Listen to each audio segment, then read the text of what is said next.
lunch and near the end of the day. I would say one of the greatest strengths of people in India is your flexibility. Americans would not be so flexible. So this is really great strength, and I've also learned to be a little flexible. So I have to, right? Because I live here. So I think that's a great strength that I picked up after living here. If I had just always lived in the US for my entire life, I think I would be very strict, just like all the points which Jennifer had pointed out earlier about this time strictness and also inflexibility about some types of interactions and things like that. So I'm going to jump right into my presentation. And before I actually do tell you some of these mistakes, I'm going to introduce you to some of my clients. So the reason I'm doing this is because I'm presenting today's material from a perspective that's more similar to yours. You can say I'm their messenger. I sat with about 10 of my clients, most of them based in Kochi, some in Hyderabad, some in Bangalore, and I interviewed them, asking them a whole litany of questions, spending up to 2 hours with some people. And also, if you're interested in these interviews, about 5 of them will be ready for your consumption outside the door to the right after this presentation and sessions are over. So you can definitely pick up those papers and read through the actual interview from about 5 of the CEOs.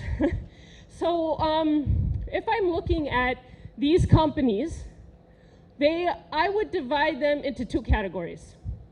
One is what I would probably call the traditional outsourced offshore model, where there would have been a headquarters in the US, and someone from that headquarters has come to India and created a partnership with someone in India and started a sister concern here in India.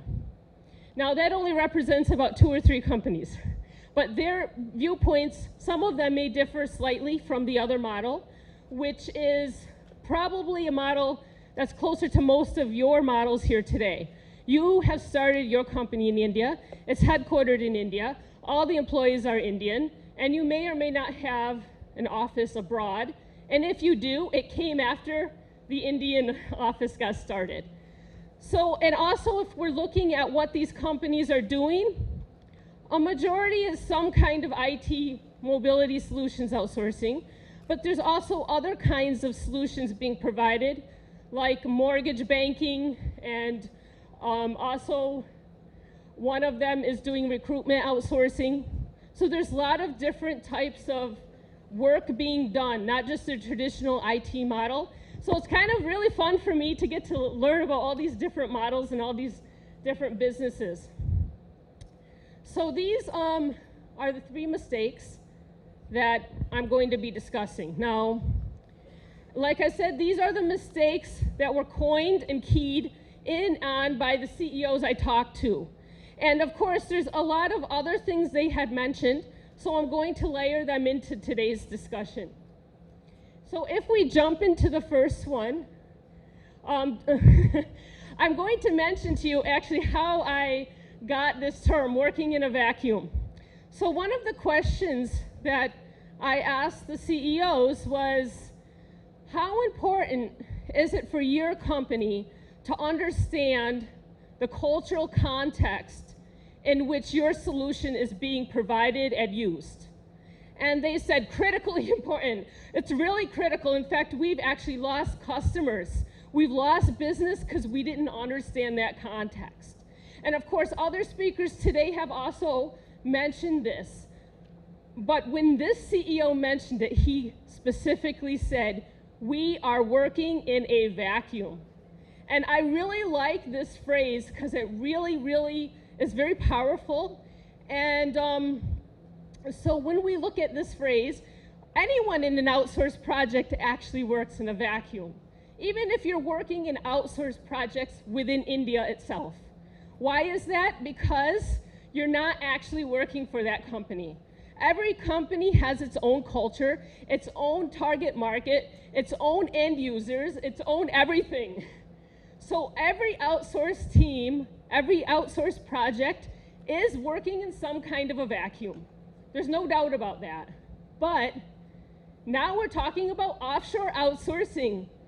That's a completely different level where we're adding the cultural context and all the other contexts that are listed here. So actually I've clubbed the two first ones together because they kind of go together, but I'm going to give some examples to explain them a little deeper. So you may be familiar with these solutions, and they are definitely awesome solutions in India. I've used Flipkart, I can say. I'm not here to advertise them, but I love Flipkart. I've purchased lots of stuff from them. I haven't used Tally, but I'm sure my certified accountant does that, use a Tally. So why do these solutions apply to India and not, say, the US? Well, if we look at something like Flipkart, of course, every country or most companies online have some kind of e-commerce solution. But it's probably how it's used by the customers. I'm not going to get into that part, but definitely the payment part would be different.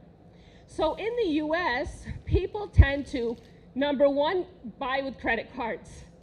In India, as you know, most people don't use credit cards to such a high level as in the US. So the payment gateway for India tends to focus more on using a debit card and or cash on delivery. Cash on delivery is really uncommon in the US, very uncommon, because usually when the delivery man shows up with the stuff, nobody's home. So, and it's hard to track the people down. So people would prefer the credit card in the US. But also, if we look at the next solution, Tally, now we think, banking and finances, that has to be pretty similar, right? Absolutely wrong. Even if we look at the tax year, Indian tax year, as you know, it's coming to an end soon, March 31st. I hope I got that right after 5 years of living here. April 1st to March 31st is a tax year. In the US, it's January 1st to December 31st. So even that little part of that system or that solution wouldn't work for the US. And of course, how often taxes need to be filed, the different terminologies used, etc. I was actually shocked when I came to India and I had to write a check the first time. I still don't know how to write a check in India. It's so different than writing a check in the US. So these are a few solutions that may not apply or would definitely not apply to the US situation. Now, if I take the entire context, business, social, cultural, let's look at a slightly different example. Now, this example is quite complex, so I'm going to try to summarize it or kind of nutshell it, if you want to say that idiom. If you take a look at this slide, if it goes to the next slide, is it not working? Yes. So what is this? This is an example of a college schedule. Everyone in this room, I believe, has been to college. And definitely for those who have studied college in South India, you would find this college schedule to be very interesting. Why is that? Because only the orange boxes denote when the person actually has to be in a classroom. All the white space is free time. You don't have to be on campus. You're not tied to a desk all day. Here in India, especially even when I studied here in Chennai, 9 to 5, Monday through Friday, sitting in the same room. The teacher changes, sometimes Saturdays. So I was actually consulting with a company who had to create an app to create college schedules. So their client, the college, sent them something like this. What is this, Jennifer? What does this mean? They asked me. They had no clue what this was. So I just kind of explained it to them in a much more detailed fashion than what I did for you right now. But let's say, for instance, this is my schedule. I'm a first year in computer science. My friend is also a first year in computer science. This is their schedule. Completely different. I may not ever see them in any class, actually. If you go back to the previous one, 8 to 9 o'clock is the only overlap here. But we're still in the same class, we're still studying the same material. This context was completely missing from my client. I had to actually give a training on this, a whole day training on why a college schedule is like this in the US, and why is it important that this app be delivered in December when the next academic year starts only in August. Take a look at this. I just stole this from LinkedIn just a few days ago. A college that's near my hometown is asking the students to sign up for August classes today, 6 months in advance. In India, you can't even really imagine that kind of time schedule. Now, this is one of the end users of that app. The actual other end user are the administrators and the teachers, which obviously need to plug their data into this app, probably a month or a little bit more than a month in advance to make sure everything is okay. So that's why they needed it by January for an August semester.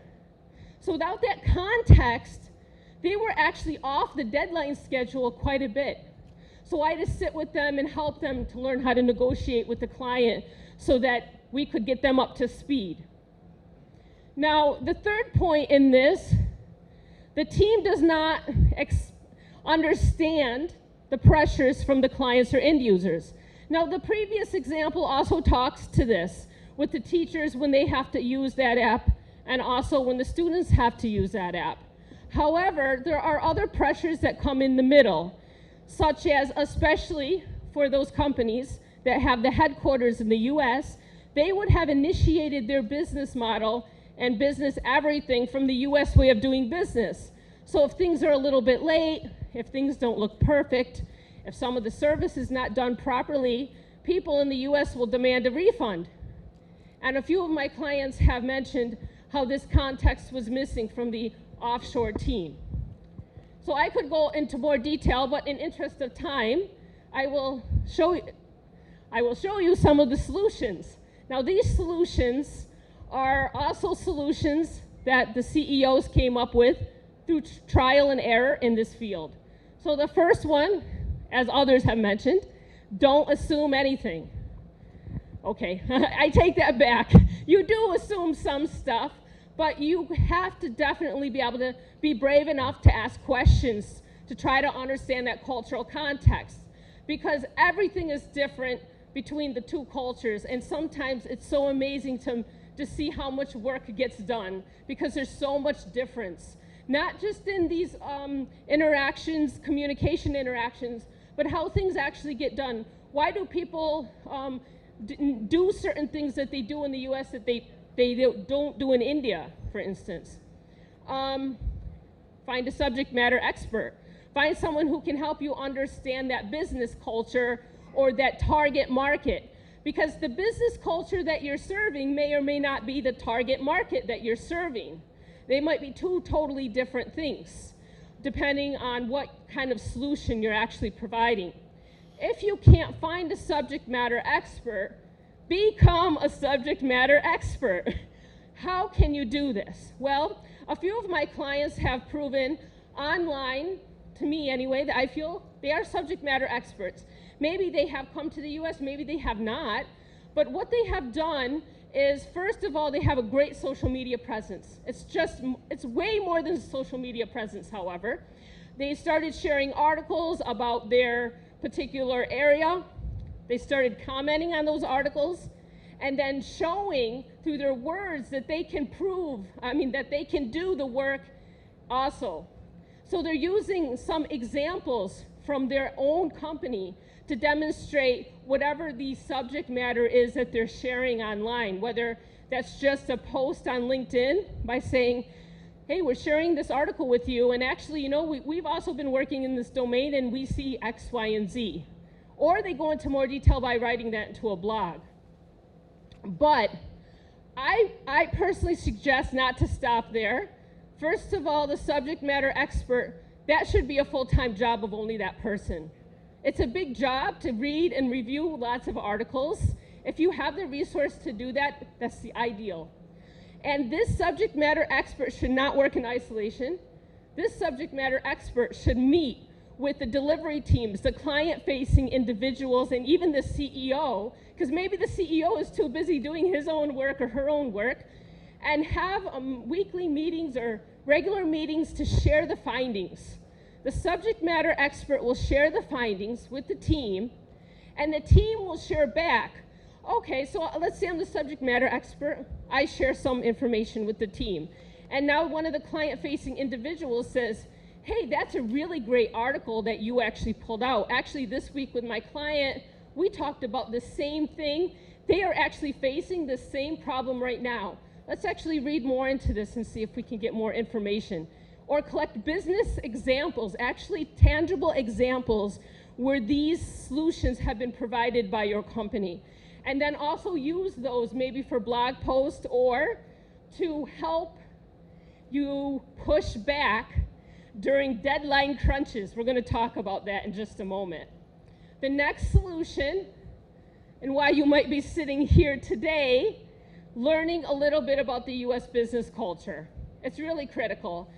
Sometimes as adults, we kind of think, hey, we're all adults, we all do business the same way. But no, obviously, of course, if you're sitting here, you know that's not always the case. So we definitely should key ourselves in, why do people behave a certain way? Why do they do certain things? In Jennifer's presentation, she brought up all those interesting facts about history, how they might not actually apply today. Well, there's an interesting tidbit I'd like to add.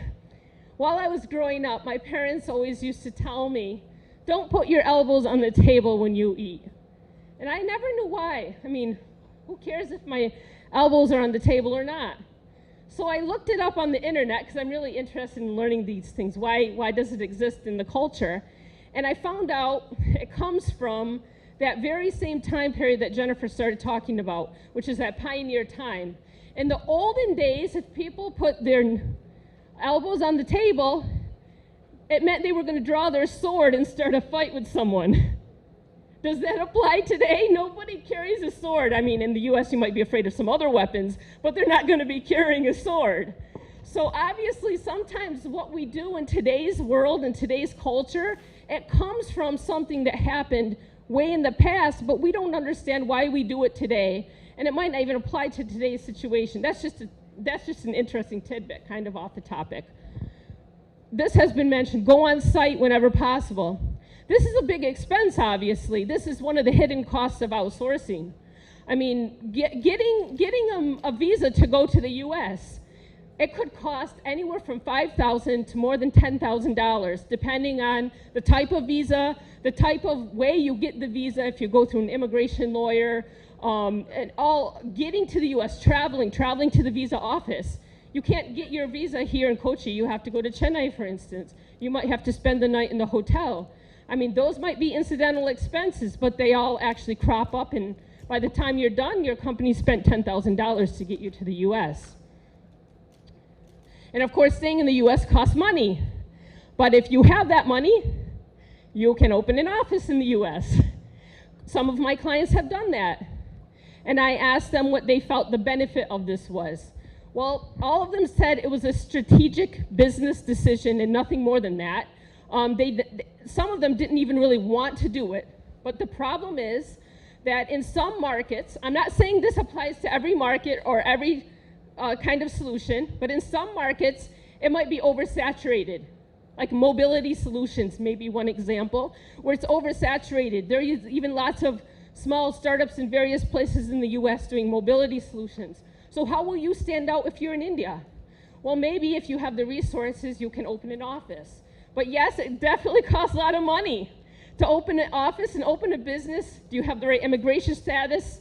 I'm not able to give you that information. I'm not an immigration lawyer. But you have to have the right immigration status. You have to be able to acquire a property, to be able to maintain that property. You have to be able to pay the person in the US a US salary for the cost of living there. So it is quite a large expense, but it can increase the trustworthiness and credibility of your company depending on which market you're in. I've had some of my clients come to me and say, hey, Jennifer, we have this client in the US.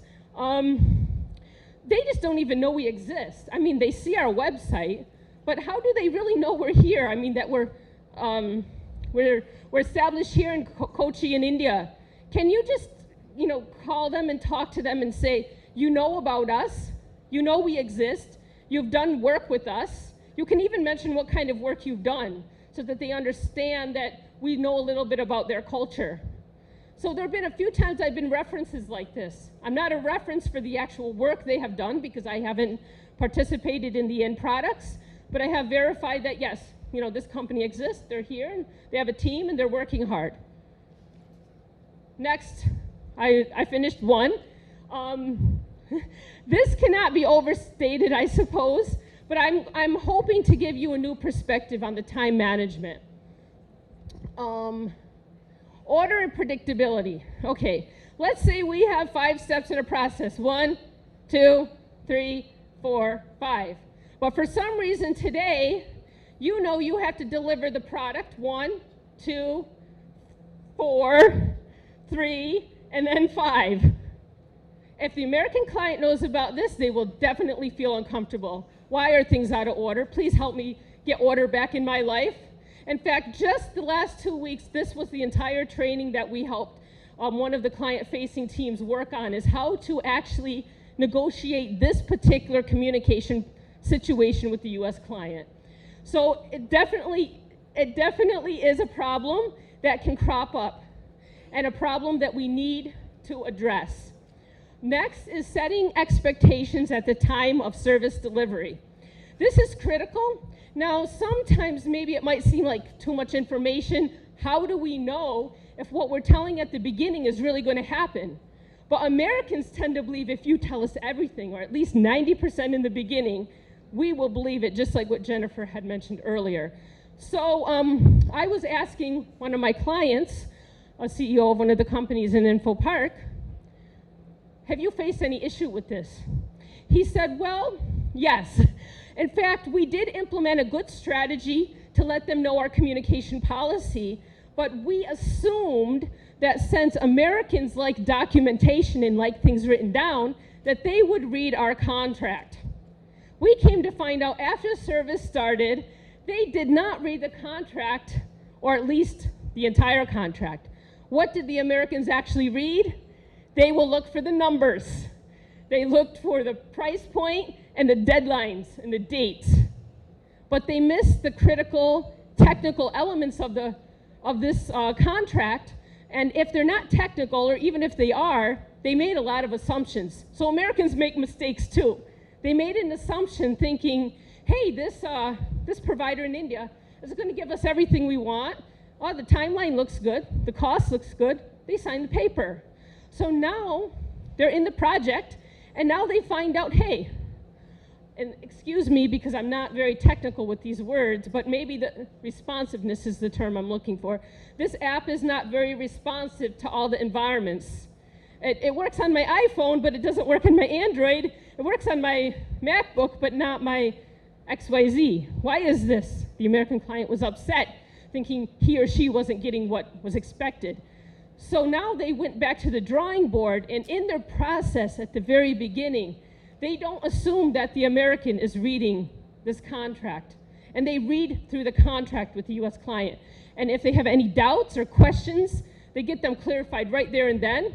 And they also use some good business justifications as to why, or technical justifications to why something might not be responsive or work the way that they would like it to. I think I missed a point. Avoid long periods of silence. So, you know, as everyone has been talking about agile methodology, I think agile is a great solution to this problem. Regular stand-up meetings, regular communication, definitely a plus point. Now, even if you feel, oh my gosh, this week we only added that tiny button to the website, we don't need, we'll just wait till next week to meet the client.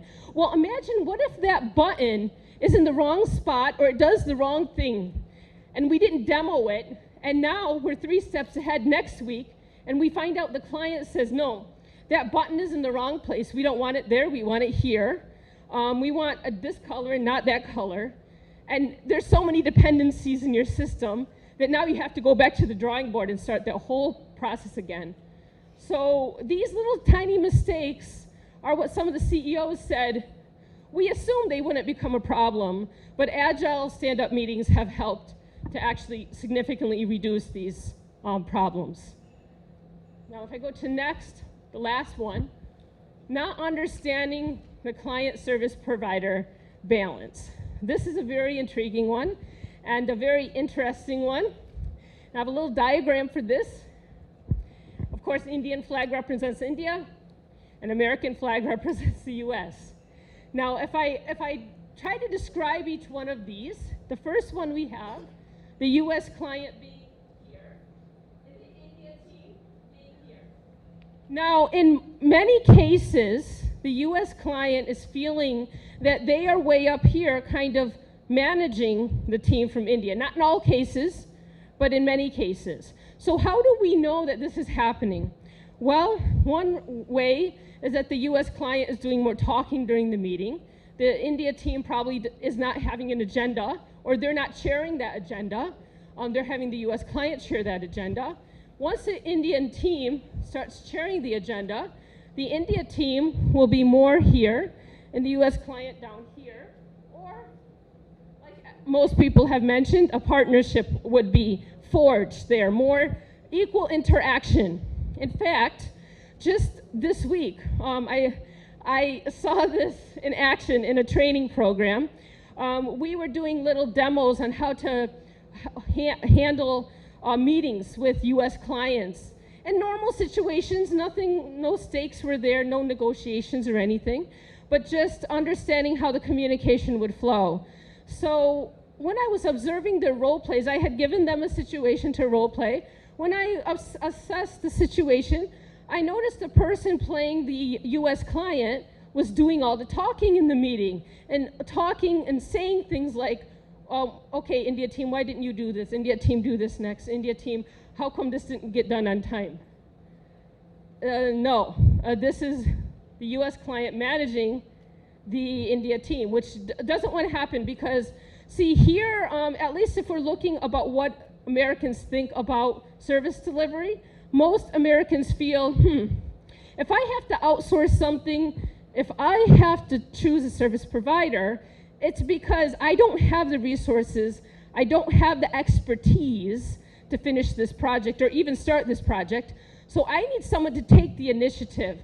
So these little tips like having agenda, keeping it on time, keeping the team in India, someone moderating the meeting, are just little tiny things that can go a long way. So actually I told the group doing the role play, I need you to do it over. I want you to change the dynamic where the India team is actually in charge of the meeting. They understood exactly what I meant. When I had them redo the role play, they were clearly uncomfortable. It was a totally new dynamic, and I can understand. It's scary if all this time you were waiting for the client to tell you what to do, and now you're kind of in a position to tell the client what you're doing, or asking him or her what to do, or man all the meetings, share all the meetings. They probably won't give the testimonial, unfortunately. So what are some of the solutions that the CEOs here have mentioned? Some of them I've already mentioned. Get more information up front. Anything you can do to collect requirements. And we also do a lot of good activities on asking all different kinds of questions. Because sometimes, yes, asking questions from the Indian perspective might feel daunting or that you're being disrespectful. But unfortunately, if we don't ask questions, we don't get answers. So then prepare for and chair all meetings, like I mentioned. Have clear agenda, stick to the agenda. If someone is off the agenda or out of place, inform at the beginning of the meeting. For instance, let's say that I am on the agenda and one of you are on the agenda. I'll pick someone in the audience. What's your name? Shrikesh. So let's say Shrikesh and I are on the same team and we're both on the agenda. Shrikesh, right? I'm pronouncing your name right. Shrikesh is first and I'm second. But Shrikesh is a little bit late today. So when I'm also, someone else is chairing the meeting and they'll say, well, actually Shrikesh was supposed to go first, but actually sorry to let you know he's a little bit late today. So Jennifer will be handling the first point instead. See, things are going out of order. We have to reestablish that comfort level for the US client, and also we have to be able to chair a meeting with an agenda in such a way that if the person on the other side doesn't have an agenda, they can clearly understand what has already taken place in the meeting, what will take place, and at the end, what all things have already taken place. because all the people in your meeting may not have the luxury of sitting in front of a desk during that meeting. They might be on the road, on the call. They might be in an airport waiting for their flight. They might be talking on their cell phone or mobile, no access to any email. So these are critical points. I'm almost wrapped up, I promise. Market throughout the engagement, very critical. Now, this is tricky for people because it's hard, because I think it's completely opposite of the Indian culture, because some people feel it's self-promotion. But here let's look at it from a different perspective. Let's say it's more using business justifications to negotiate timelines or deadlines. I'll give you a quick example. I was working with an e-commerce provider.